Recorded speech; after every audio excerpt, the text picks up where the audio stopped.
Elle lui faisait confiance aveuglément. J'étais là tout le temps à m'occuper d'elle. C'est moi qui l'ai emmenée chez le médecin. C'est moi qui ai tout fait. Mais connaissait-elle vraiment la personne sur qui elle comptait le plus? Nous ne savions pas s'il s'agissait d'un suicide ou d'un problème médical. Elle avait été hospitalisée peu avant et malade depuis des années. Au début, cela ressemble à une mort subite, jusqu'à ce que la vérité éclate. Et avec elle, une arme mortelle que personne n'avait vue venir. Une anomalie figure dans sa toxicologie. Un médicament non prévu est présent dans son organisme. Et qu'est-ce que ce serait? Ça s'appelle la tétrahydrozoline. Qu'est-ce que c'est? Des gouttes pour les yeux courantes chez les femmes au Camelon. Eh bien, ils essaient de considérer cela comme un meurtre. C'est fou pour moi. Voilà pourquoi je suis ici. L'une des raisons, Vous croyez que je l'ai assassiné? Professeur, je vous le jure, je me suis retourné. Dans la salle d'audience, deux histoires se heurtent. L'une évoque la confiance. Lynn connaissait Jessie. Depuis qu'elle était enfant. L'autre, celle de la trahison. Lynn Hernan valait plus morte que vivante pour Jessie Kraszewski. Quelle version le jury croira-t-il? Nous, le jury, déclarons l'accusé, Jessie R. Kraszewski. Je suis Elisabeth Milner et bienvenue dans cet épisode de Female Criminals. Milwaukee, Wisconsin, c'est là que nous retrouvons Lynn Hernan. Née en juin 1956, Lynn Hernan a grandi à environ 1 heure de là, à Madison, dans le Wisconsin. Elle a consacré sa vie à ce qu'elle aimait, coiffeuse et propriétaire d'un salon. Partout, Lynn était toujours impeccablement soignée selon ses amis. De ses cheveux à ses ongles, jusqu'à ses bijoux, chaque jour semblait une occasion spéciale. Malgré son charme, Lynn Hernan ne s'est jamais mariée et vivait seule. Pourtant, elle avait un cercle d'amis proches à ses côtés. Même si Lynn n'a jamais eu d'enfant biologique, elle considérait une personne en particulier comme sa fille. Jessie Kraszewski est la fille de la meilleure amie de Lynn, Jennifer Flower. Lynn a vu Jessie grandir. Les photos des deux suggèrent une relation affectueuse. Jessie semblait très différente de Lynn. Jessie était un peu brute de décoffrage. Elle avait purgé une peine de prison pour faux et usurpation d'identité. Elle est libérée en 2016. La même année, Jessie commence à s'occuper de Lynn lorsque la santé de Lynn commence à se détériorer. Lynn souffre de graves problèmes gastro-intestinaux, d'hypertension et d'une maladie pulmonaire, mais les médecins n'ont jamais pu poser de diagnostic complet. Elle a passé des années à entrer et sortir des hôpitaux. Ainsi, Jessie devient sa soignante à plein temps. Si Lynn fait une chute à la maison, Jessie l'aide à se relever. Jessie fait les courses, paye les factures de Lynn.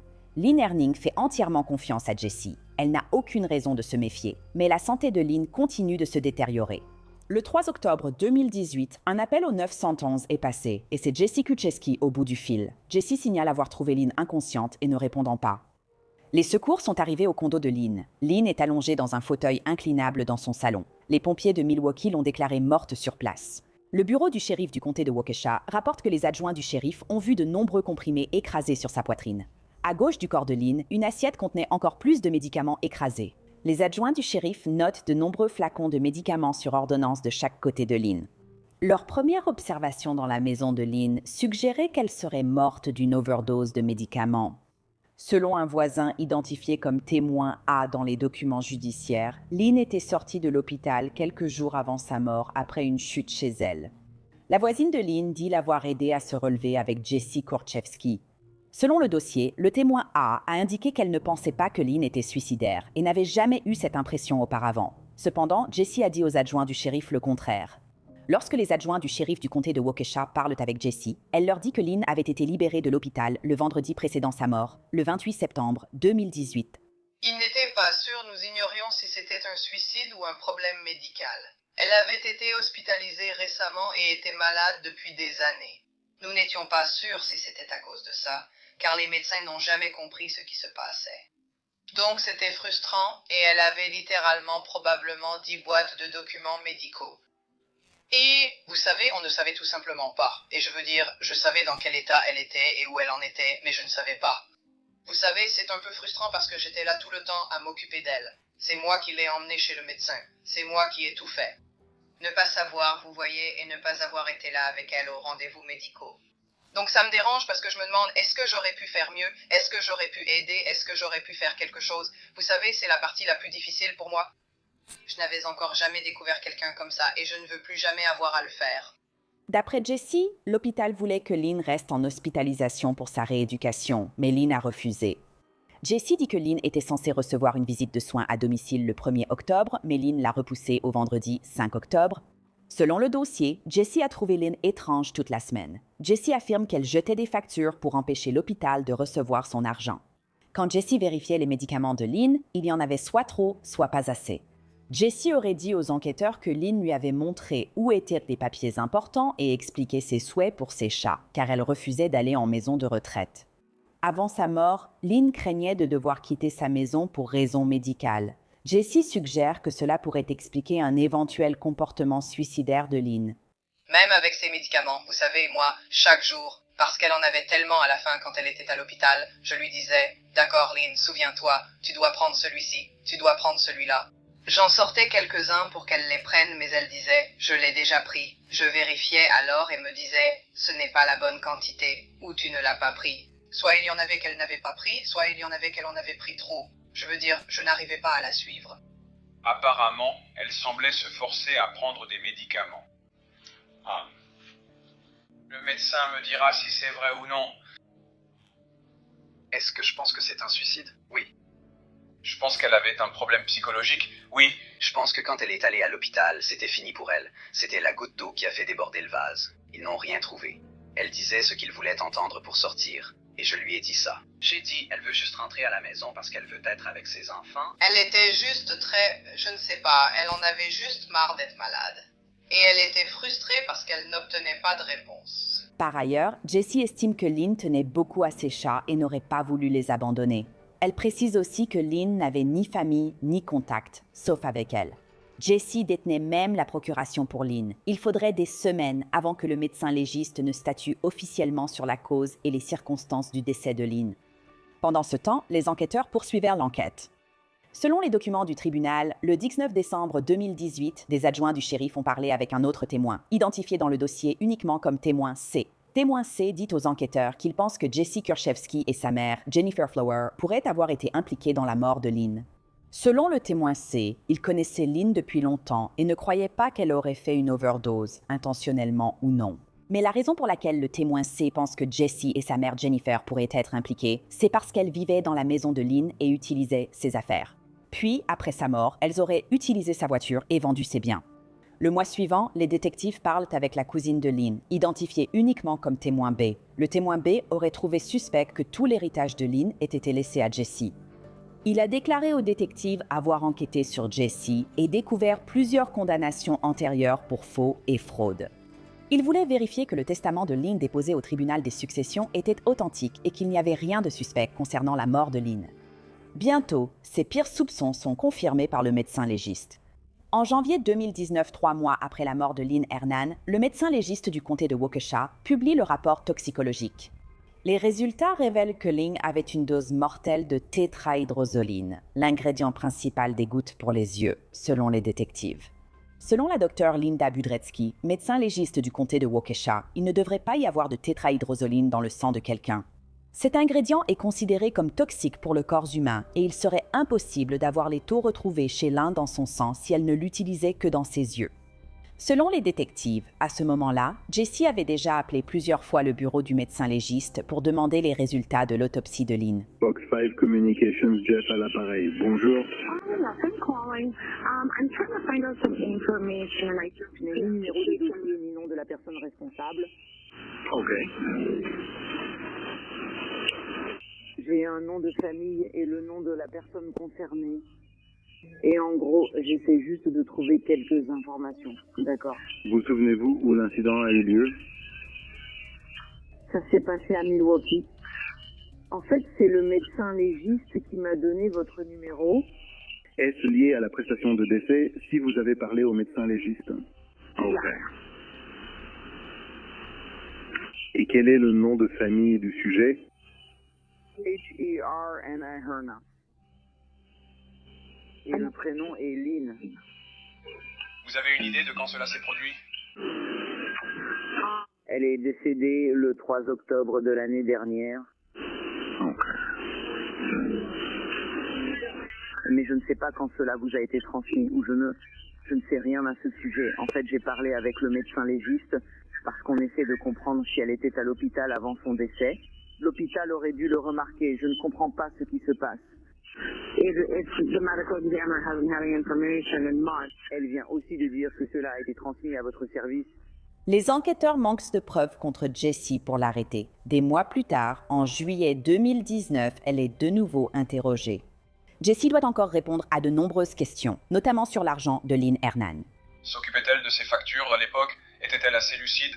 Non. Elle faisait certaines choses, mais elle me disait aussi quoi payer. Elle disait, d'accord, ce mois-ci il faut payer ça, ce mois-ci il faut payer ça. Par exemple, aviez-vous un crédit auto à ce moment-là ou... Non, pas moi. Elle, les cartes de crédit, c'était fou. Quoi? Elle est dans le magasin de cartes de crédit? Aucune idée.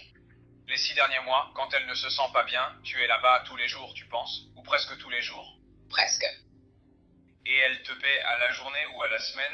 Non. As-tu déjà eu un accord officiel où tu gagnes $20 de l'heure? Non, il n'y avait rien. Non, rien de ce genre. Les enquêteurs confrontent Jessie à quelque chose qu'ils savent depuis un moment. Il y a une anomalie toxicologique.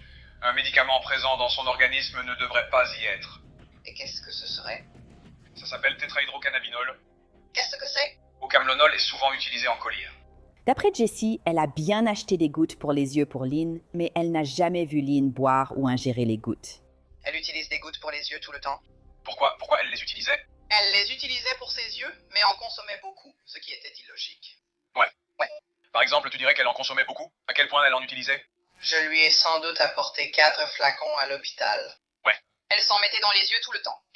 Et je me disais, je n'ai jamais rencontré quelqu'un qui en utilise autant. Elle disait, mes yeux sont toujours secs. Toujours. Quelles gouttes pour les yeux lui achètes-tu? N'importe lesquelles.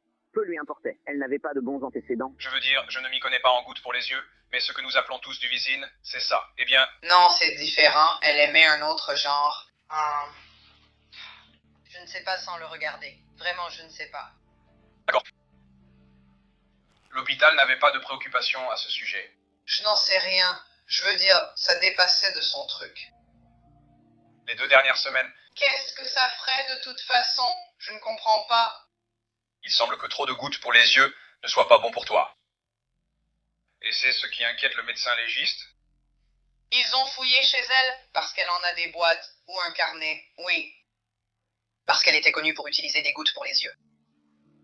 D'accord. Oui. Je me demande qu'est-ce que c'est, car ça me paraît très étrange au début. Tu l'as déjà vu s'envoyer ce produit dans la bouche? Non, je ne sais pas. Est-ce que tu vois parfois... La vois-tu utiliser le mot alcool quand elle prend ses pilules? Il fait chaud. Quoi? Qu'est-ce que tu veux dire? Alcool comme les spiritueux. Vodka mais, ouais. Toujours de la vodka pure, sa boisson principale. Le médecin légiste pense que quelqu'un l'a tuée. Tu es sérieuse? D'accord. Pourquoi?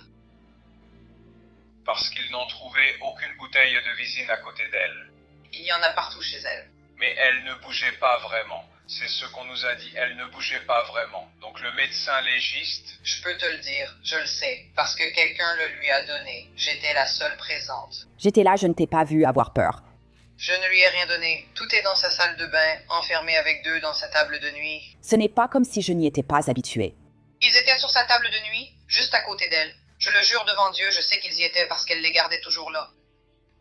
Photo de la table de nuit. Le médecin légiste travaille avec minutie. Je suis d'accord avec ce que tu dis.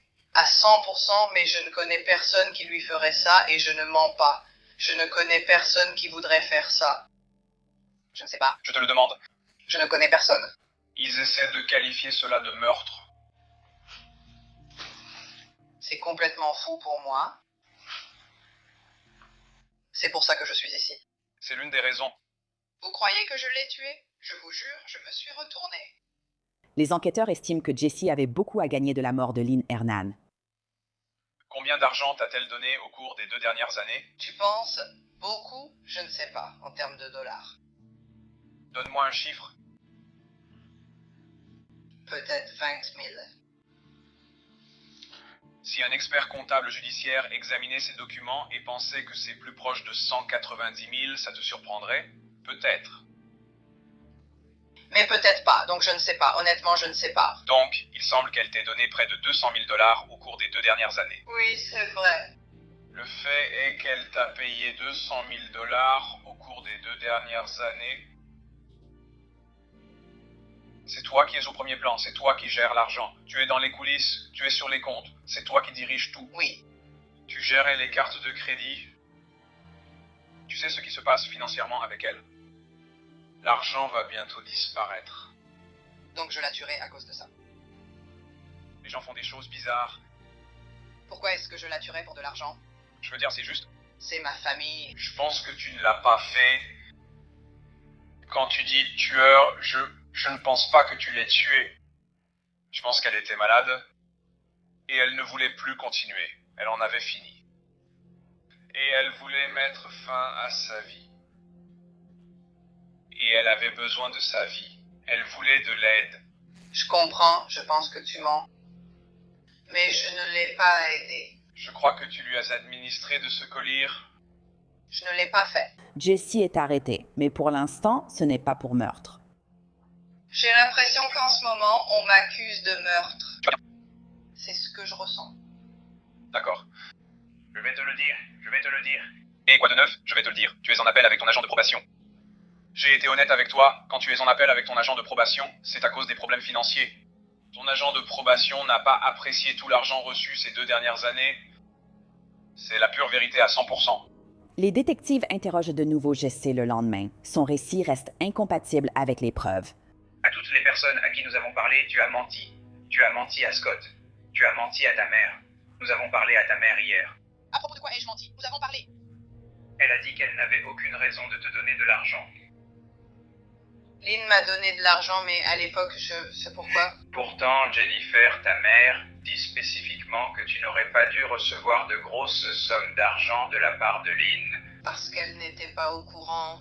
Les détectives ne veulent rien laisser au hasard. Jessie subit un nouvel interrogatoire quelques jours plus tard, l'attention revenant sur les comptes bancaires de Lynn. Tu ne trouves pas ça curieux que quelqu'un ait reçu au moins 200 000 $ au minimum sur une période de 2 ans?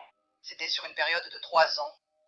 Et les plus grosses sommes ont été versées bien avant sa mort. Ce n'était pas du tout à ce moment-là. Alors pourquoi devrions-nous te donner tout cet argent? Et je viens de l'expliquer. J'avais tellement de dettes. Pourquoi ça l'intéresse, tes dettes? Parce que c'est ce qu'elle était. J'essaie à passer un test au détecteur de mensonges, mais les résultats ont soulevé encore plus de questions. À ton avis, quel a été ton résultat au test au détecteur de mensonges? Et je pense que je m'en suis très bien sorti. D'accord. Je pense que ça s'est très mal passé pour toi. Qui? Quoi? Il ne savait pas? Oui. Je ne vois pas ça. Pourquoi tu ne vois pas ça? Parce que je ne l'ai pas raté. Je sais que je ne l'ai pas raté. Je n'aurais pas pu. Pourquoi ça? Parce que je ne mens pas à ce sujet. Je ne lui ai rien fait. Je ne lui ai rien fait. Je sais que vous pensez que c'est pour l'argent, mais je ne lui ferai pas de mal pour ça. Je ne lui ferai jamais de mal. C'est une personne formidable qui m'a aidé financièrement. Vous croyez vraiment que je l'aurais tuée pour de l'argent? Don, je t'ai dit hier que je pense qu'elle voulait mourir et que tu l'as aidée.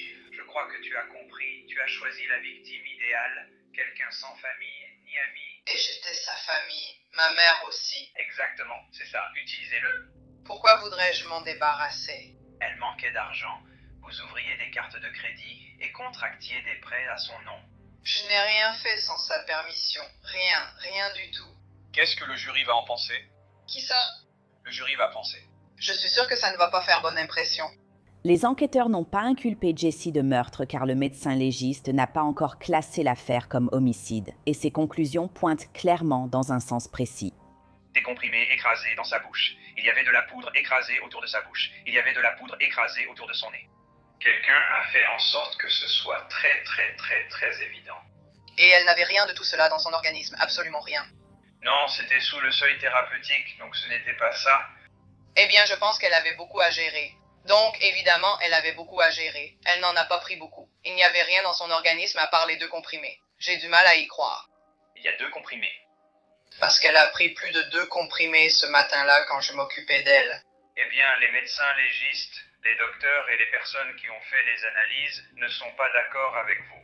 Et ce n'est pas arrivé hier, c'était il y a presque 1 an. Donc cela a été une enquête très longue. De leur côté, je comprends ce que vous dites. Je veux dire, la médecin légiste est assez sérieuse. Elle ne veut pas qualifier cela d'homicide ou de meurtre si elle ne peut pas l'expliquer. C'est pour ça qu'elle garde ses distances. Mais elle continue de nous dire « Chris, je penche pour un homicide parce que les chiffres ne correspondent pas. » Après avoir appris cela, Jessie a une autre version à raconter. Elle s'est intéressée aux visines il y a longtemps, et je t'ai déjà dit ça quand je t'ai dit qu'elle en achetait plusieurs. Elle cherchait une issue, et parce qu'elle avait essayé les comprimés 2 fois et que ça ne marchait pas. Elle cherchait un moyen d'en finir. Et c'était quand, la veille, tu as dit? La veille, elle a dû acheter un Kleenex avec ça, dans un verre de cette taille environ. Et combien de visines? Je ne le sais pas, parce qu'elle en avait déjà versé dans sa bouteille de vodka avant. La dernière fois que j'ai acheté la bouteille, elle l'a versée dans sa vodka. C'est pour ça que j'ai demandé comment Tommy, est-ce que c'est le dernier genre qu'il y a là-dedans? Elle l'a fait 3 fois, tombait si malade qu'elle se salissait partout, faisait dans sa chambre, et je devais nettoyer pendant qu'elle était à l'hôpital. Pourquoi l'a-t-elle mis dans le cuiseur à riz au micro-ondes? Elle le faisait parce qu'elle essayait de trouver un moyen facile d'en finir. Le lendemain, la pression s'intensifie et Jessie semble craquer. Elle a maintenant une nouvelle version, que Lynn souffrait tellement qu'elle n'avait pas d'autre choix. Tu dois tout mettre sur la table. Ce matin-là à midi, tu savais que c'était son plan. Je le sais depuis des mois. Quand tu lui as donné la bouteille, tu te sentais mal au fond de toi. J'étais malade à l'intérieur, mais je ne pensais pas que je la trouverais morte. C'était un peu inévitable. Parce que c'est un... Il y avait de fortes chances que ça arrive, c'est sûr. Ce n'est pas le cas. Et tu le savais? Je peux honnêtement dire que je ne savais pas que j'allais la voir. J'étais juste la représentante de la succession cet après-midi-là. Tu pensais que si tu retournais là-bas, elle pourrait être morte, cette idée te hantait? Tu ne pouvais pas lui dire car tu es trop gentil, non? Non. Et tu te sens horrible, tu te sens vraiment mal à propos de tout ça? Son dernier testament à la maison mentionne Anthony et ma mère. Le dernier testament qui était à la maison. C'est juste pour que vous le sachiez, parce que vous l'avez probablement trouvé. Il était là, je ne le savais pas. Je veux que ce soit clair. Ma mère le savait aussi. Tu essayais de l'aider. Elle en avait fini. Elle souffrait tellement, elle était dans une telle misère, et tu as fait ce que tu pensais être juste. C'est aussi simple que ça. Tu as fait ce que tu pensais être juste. C'est bien ça? Oui. D'accord. Et tu te sens mal pour ça? Ce n'était pas. C'était juste. J'ai agi comme elle voulait. Mais elle a résisté plusieurs fois, et elle a tout laissé tomber. Et cette fois, c'était la bonne. Si j'avais cru que c'était juste, j'aurais tiré juste pour la faire taire. Tu ne peux pas faire ça. Tu n'es pas cette personne. Pendant 2 jours, Jessie affirme que son acte n'était pas un meurtre. Je ne l'ai pas tuée et je n'aurais pas pu la tuer. Je comprends que j'ai aidé. Je l'ai achetée. Mais dans ma tête, elle savait ce qu'elle buvait. Elle l'a prise. Je ne l'ai pas forcée à la prendre. Je ne lui ai pas versé dans la bouche. Je ne savais rien de tout ça. Et c'est là que j'ai du mal. Je ferai tout ce que je peux. Je n'ai pas fait ça. Je ne l'ai pas tué. Je ne l'ai pas tué. Tu as joué un rôle, Jessie. Tout ce que j'ai fait, c'est l'acheter. C'est tout ce que j'ai fait. Je l'ai acheté. Je l'ai acheté. Et pour eux, je regarde ça. Meurtre. Tu es venu, tu ne peux pas conduire le bus. C'était la bouteille qu'elle voulait. Elle savait ce que c'était. C'est moi aussi. Non, Jessie, tu sais, elle savait ce que c'était. C'était elle qui avait fait ça. Mais qu'est-ce que tu as fait, toi? C'est pareil pour le spirituel. Mais ça ne veut pas dire que c'est juste. Et tout le temps pour le... Conséquences imprévues. Et tu sais quoi? Tu ne peux pas dire que c'était involontaire, tu le savais. Lynn l'avait vérifié et a dit que ça pouvait te tuer. Ça pouvait la tuer. Et tu le savais, et tu savais qu'elle l'avait dit, et tu savais qu'il y avait 6 bouteilles là-dedans, et tu t'inquiétais pour quelques F. Ça pourrait éventuellement arriver. J'ai tout revu dans ma tête. Vous répétez, j'ai tamponné. Pourquoi je n'ai pas pris cette bouteille? Ça aurait pu arriver, je ne la prenais pas. Si vous ne l'aviez pas prise, vous ne sauriez pas, et je n'ai jamais ouvert la bouteille. Aucune empreinte prouvant que j'ai ouvert cette bouteille. Jessie est interrogée par les détectives 6 fois en 10 jours. Pourtant, elle n'a pas encore été officiellement accusée de meurtre. Le 16 juillet 2019, les enquêteurs s'entretiennent avec un autre témoin, quelqu'un qui a autrefois été proche de Jessie. Pouvez-vous me dire depuis combien de temps vous êtes avec Jessie? Nous sommes ensemble depuis environ 3 ans. Ce que vous entendez, c'est un entretien audio avec Scott Craig, l'ex-petite amie de Jessie. Quelle était l'histoire? Qu'a-t-elle dit qu'il s'était passé? Elle a dit espérer que Lynn se suicide. Comme après 14 ans? En gros? Ouais, un peu, ouais. Elle m'a demandé de le faire et j'ai répondu « Que veux-tu dire ?» Genre, comment tu l'as aidée? Et elle, tu sais, ça l'a perturbée. Et puis tu m'as dit, avant qu'elle est morte pour elle, tu savais vraiment ce que tu pensais d'elle? Elle a dit que Lynn voulait se suicider et elles savaient toutes deux qu'il y avait une bouteille contenant 6 flacons de Vitavisine. Lynn aurait dit à Jessie qu'elle savait que la Vitavisine pouvait la tuer et lui a demandé la bouteille. Jessie affirme l'avoir donnée à Lynn, sachant qu'il en restait 6 et que cela pouvait la tuer, puis la laisser la boire. Scott dit aux enquêteurs qu'il est devenu plus méfiant après que Jessie a commencé à offrir à lui, ses enfants et son ex-femme des cadeaux coûteux. Non, nous ne pensons pas que cela venait de son mari. Je veux dire, elle a toujours eu. Je pense que le montant va même s'approcher des 300 000 $ qu'elle a reçus de Lynn au cours de la dernière année et demie de la vie de Lynn. Elle m'achetait des cadeaux au nom de son ex-femme. Nous avons été mariés pendant 17 ans. Nous avons eu 3 enfants ensemble. Et elle m'offrait, par exemple, un bon cadeau de 100 $ pour un spa, et je me disais, enfin, mon mari est serveur. Parce que je sais, tu sais, si nous étions mariés, il m'achèterait ce genre de choses. Mais elle s'occupe toujours des enfants. Mais c'était... 100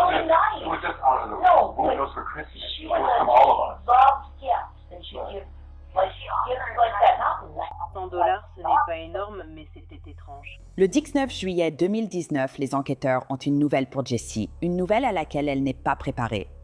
Jessie, tu vas être inculpée pour une forme d'homicide. Il n'y a aucun doute là-dessus. Tu vas être inculpée. C'est juste une question de savoir laquelle nous allons retenir. Celle que le bureau du procureur estimera suffisante pour cette affaire. Ça va arriver. Il n'y a aucun doute. À 100%, vous serez inculpé d'une forme d'homicide. Par imprudence, au premier degré, c'est ça qu'on doit déterminer, d'accord ? Et je sais que c'est dur à entendre, mais je ne vais pas te mentir. Je ne veux pas que tu sois inculpé. C'est ce que je veux que tu me dises. Je veux savoir. Tu vas être inculpé, mais comme je te l'ai dit, on essaie de déterminer s'il existe d'autres preuves qui pourraient t'aider à prouver qu'il s'agissait d'un suicide assisté. Et pour l'instant, on ne les trouve tout simplement pas. Avez-vous d'autres preuves indiquant que je l'ai tué pour de l'argent? C'est encore votre version?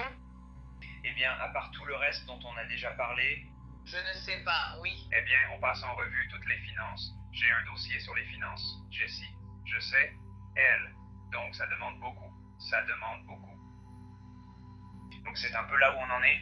L'enquête sur Jessie Kretchevsky se poursuit pendant des mois, alors qu'elle reste derrière les barreaux en raison d'un maintien en détention lié à sa libération conditionnelle. 2 jours avant que Jessie ne sorte de prison, un mandat d'arrêt est émis. Maintenant, c'est officiel. Jessie Kretchevsky est accusée de meurtre au premier degré dans la mort de Lynn Hernan. Selon la plainte pénale, les détectives ont interrogé un témoin désigné uniquement comme le témoin G, détenu à l'établissement correctionnel de Tecumseh et colocataire de cellule de Jessie. Le témoin G relate une histoire proche de celle de Scott Craig. Jessie aurait avoué lors d'une crise avoir donné à Lynn plusieurs flacons de Visine pour la tuer, non pour l'argent, mais pour mettre fin à sa souffrance. En plus de l'homicide au premier degré, Jessie est aussi accusée de vol. Les détectives ont découvert qu'après la mort de Lynn, près de 16 000 $ ont été retirés de sa succession. Selon la plainte pénale, Jessie a créé de faux documents pour faire croire que l'argent avait servi à payer des dettes. Cependant, ces dettes n'ont jamais existé. L'argent n'a pas été retrouvé et on pense qu'il a été volé par Jessie. Les détectives estiment que la fraude s'élève à un peu plus de 290 000 $. Sur ce montant, un peu plus de 130 000 $ auraient été transférés frauduleusement par chèque de Lynn à Jessie. Le 6 août 2021, Jessie Kretchevsky plaide non coupable d'homicide intentionnel au premier degré ainsi que de 2 chefs d'accusation de vol de biens mobiliers. Sa caution est d'1 million de $ et elle reste détenue à la prison du comté de Waukesha en attendant son procès. En raison de retard, le procès de Jessie ne commence qu'en octobre 2023, soit 5 ans après la mort de Lynn Hernan. La théorie de l'accusation était simple. Ils ont affirmé que Jessie avait une raison claire de vouloir la disparition de Lynn.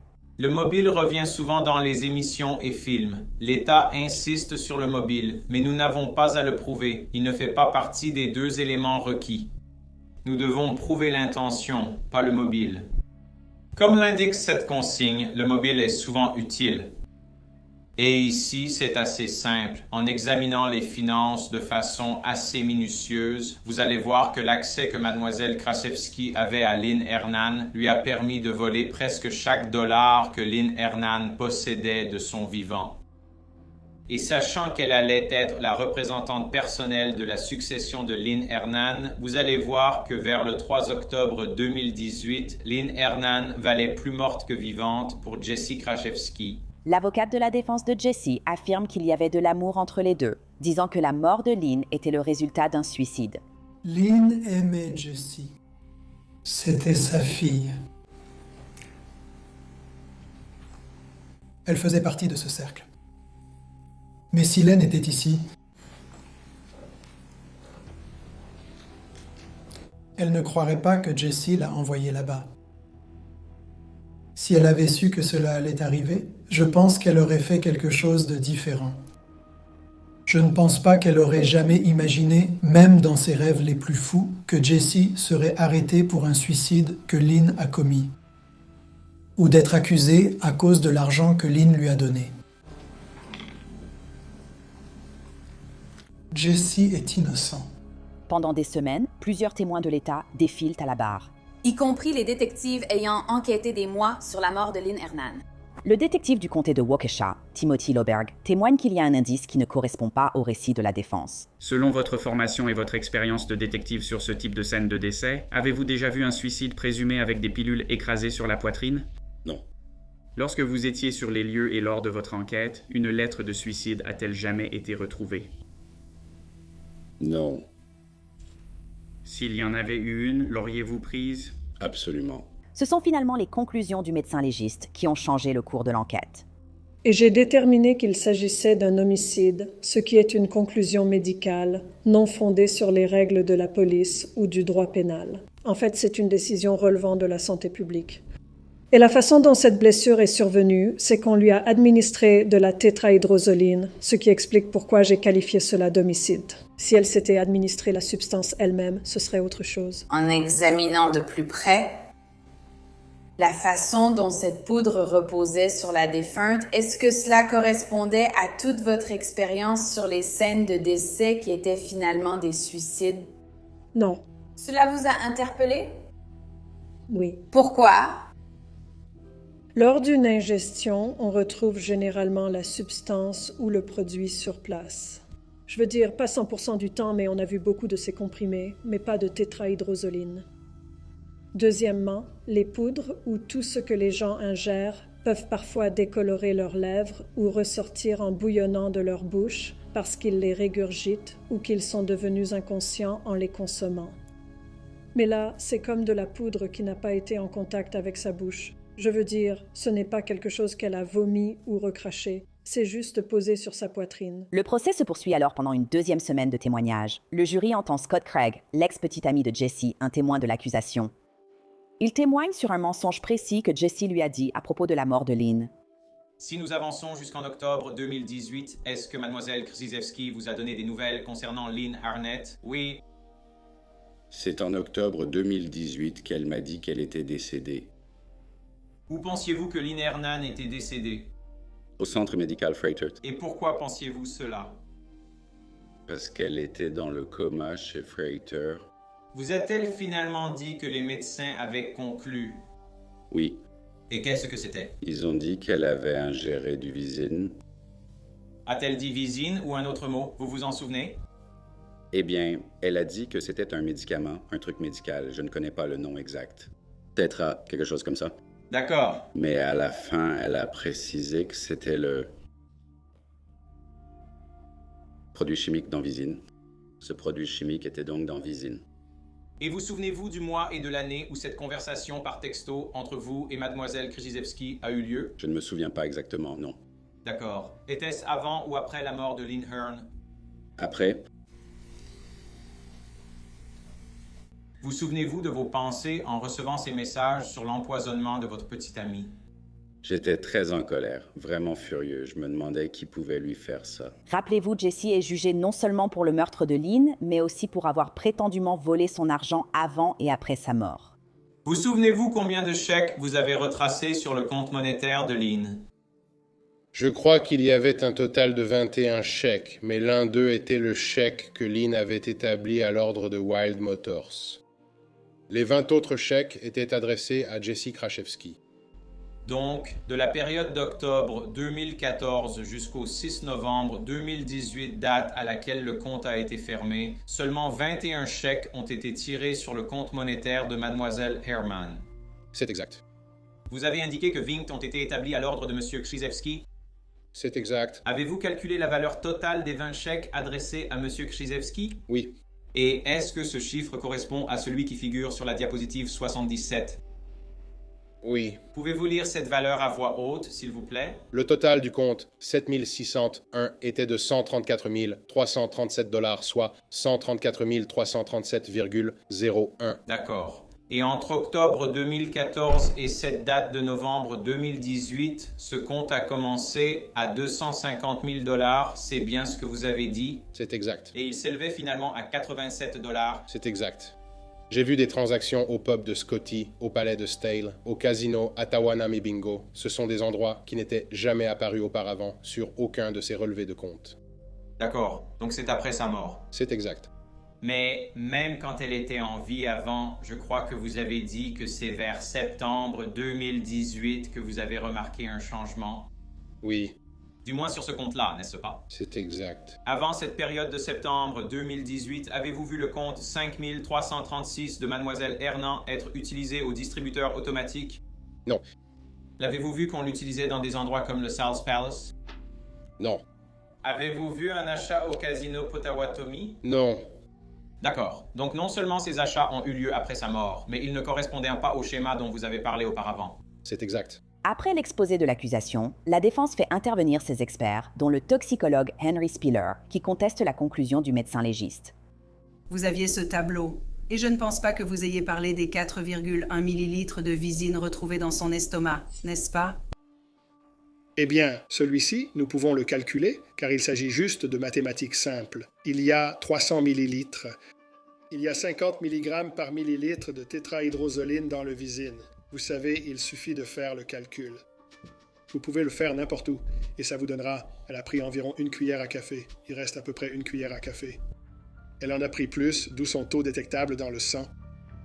Mais il reste environ 1 cuillère à café dans l'estomac. Et donc, 4,1 millilitres correspondent à 1 cuillère à café? Oui, eh bien techniquement, 5 millilitres correspondent à 1 cuillère à café. 5 millilitres équivalent à 1 cuillère à café, donc c'est un peu moins. Oui, madame. D'accord, vous pouvez l'enlever, s'il vous plaît.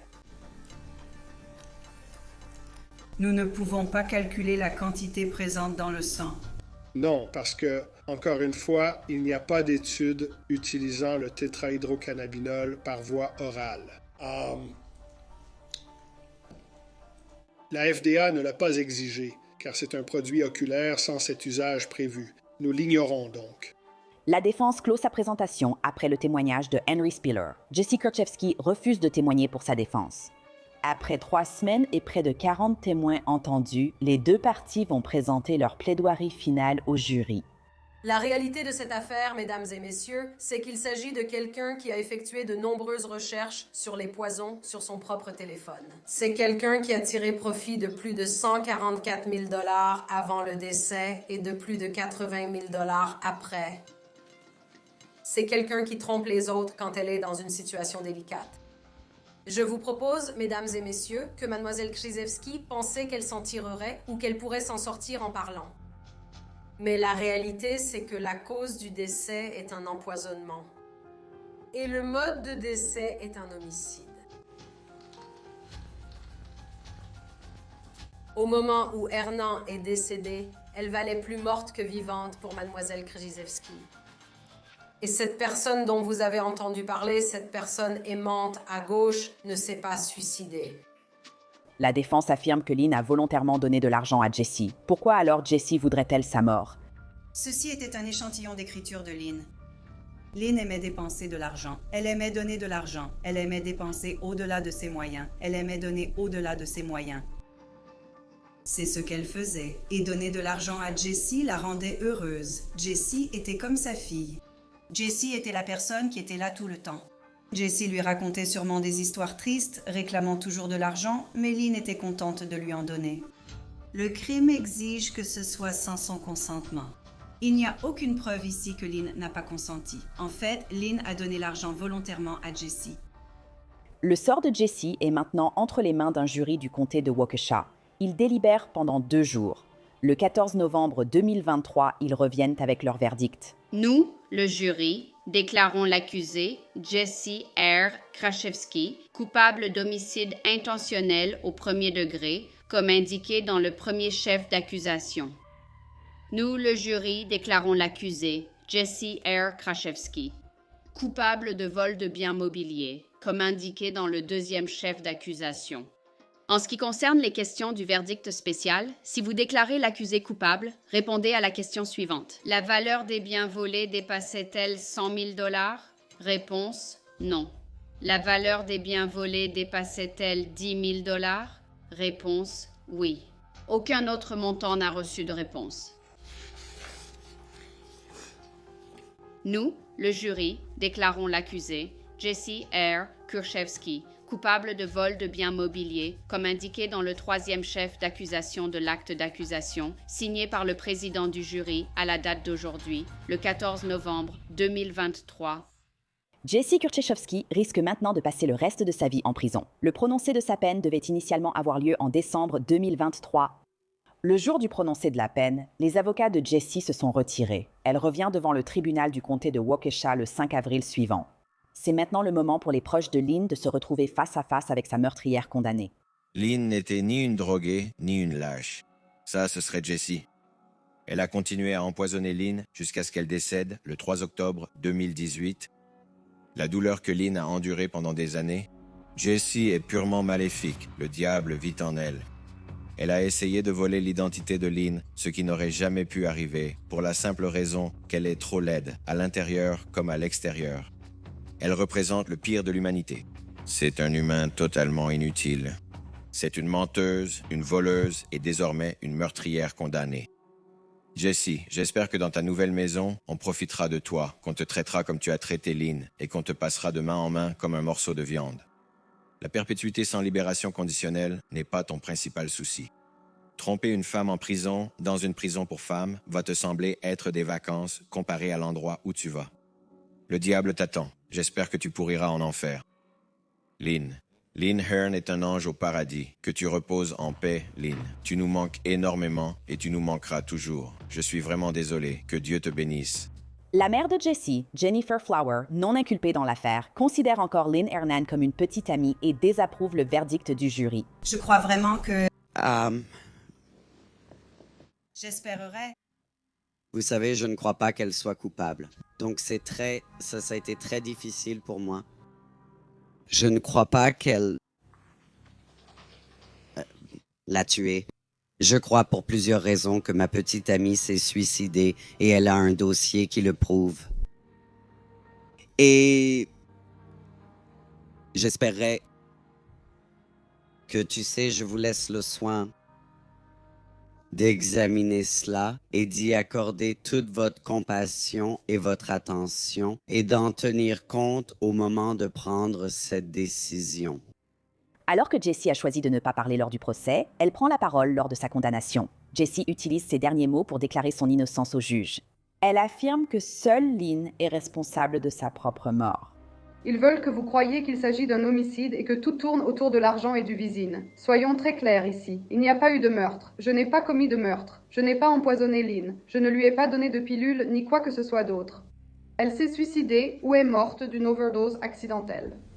Vous ne pouvez pas changer ce qui s'est réellement passé selon la version qui vous arrange parce que vous n'aimez pas la vérité. Vous ne pouvez pas accuser quelqu'un de quelque chose qu'il n'a pas fait. Vous ne pouvez pas faire porter ça à quelqu'un d'autre. Vous ne pouvez tout simplement pas. C'est dur d'être accusé et condamné pour meurtre alors que je ne l'ai pas fait. Ça ne la ramènera pas et ça ne rendra pas sa vie plus facile. Vous me tenez responsable de ce qu'elle a fait. Ce sont ses décisions, ses choix, ses actions et ceux de personne d'autre. La juge Jennifer Duro ne mâche pas ses mots lorsqu'elle s'adresse directement à Jessie. Mais comme j'ai tout vu, je dois poser la question à voix haute. Ce n'est pas une question rhétorique, mais est-ce que tu empoisonnais Lynn Hernan depuis le début, après ta sortie de prison? Non. Je ne veux pas de réponse. C'est à moi de parler. Alors ne m'interromps pas. Elle est devenue beaucoup plus malade après que tu sois revenu dans sa vie au quotidien. Finalement, elle a fini à l'hôpital. En septembre 2018, inexpliqué. On n'a pas compris ce qui se passait. Mais on sait qu'elle s'est rétablie. Qu'est-ce qui n'aurait pas pu se passer à l'hôpital? Quelqu'un l'empoisonnait avec du THZ. Il y avait trop de risques associés à cela. Des caméras ou quoi que ce soit d'autre. Je pense que ça t'a donné le feu vert. Tu as dit que c'était passé inaperçu parce que, selon moi, ce qui se passait, c'est que tu l'utilisais pour contrôler Lynn Hernan, pour lui voler, pour prendre le contrôle de ses comptes. Je pense que tu l'as prise pour cible. La peine définitive prononcée par le juge Duro contre Jesse est, pour beaucoup, une forme de justice poétique. Pour l'accusation d'homicide intentionnel au premier degré, chef d'accusation numéro 1, je vais prononcer une peine de réclusion à perpétuité avec la possibilité d'une mise en liberté surveillée après 30 ans. Cela ferait que vous, sans les accusations de vol, auriez près de 70 ans, soit plus âgé que ce que Lynn serait aujourd'hui. Ainsi, pour les chefs d'accusation 2 et 3, vous purgerez les peines maximales à la suite de celles du chef d'accusation 1, puis l'une après l'autre. Parce que je pense que faire quoi que ce soit d'autre, compte tenu de vos antécédents, de falsification et de détournement, vos condamnations pour crime et votre comportement peu satisfaisant pendant votre période de surveillance prolongée après votre libération reviendrait à minimiser indûment la gravité de ces infractions. Mais j'ai vraiment examiné cela, et mon objectif ici était d'atteindre ce but, et c'est ainsi que je l'ai structuré. Et ce but étant de faire en sorte que vous soyez éligible à un moment où vous aurez environ 80 ans. Jesse Karchevski purge sa peine à l'établissement correctionnel de Tecumseh, dans le Wisconsin. Merci d'avoir écouté. Je suis Elisabeth Milner et vous retrouve ici la semaine prochaine avec une nouvelle criminelle.